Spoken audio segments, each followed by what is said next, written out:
Sunday morning service is over. Let your weekly service begin.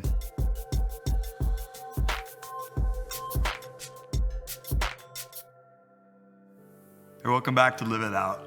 Living out our faith. What a great gift from God. We don't just talk about it. We don't just do stuff about it sometimes on Sundays or when grandma's coming over or whatever, but like living it out every single day. And that's what we're doing this for. And so I hope that this helps.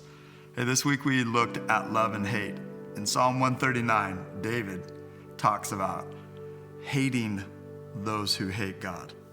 Seems, okay. And he also says, your enemies are my enemies, and I hate with complete hatred those people, and I wish you would just kill the wicked.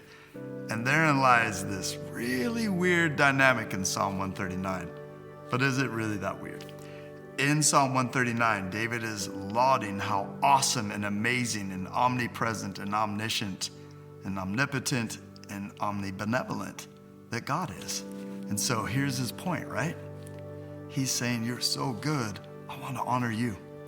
And so with that, we can love God and love others and hate sin and hate the effect of it in our world and in our own lives. And so here's a few things that I want to ask you to consider in living this out, living this love-hate. Remember the phrase, love the sinner, hate the sin? Okay, cool. How? Maybe here's a couple things to help with that. One, repent.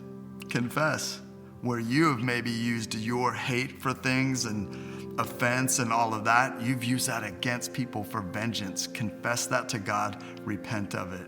Turn from that. Turn to loving people. And then that will lead to the second thing that I would encourage you.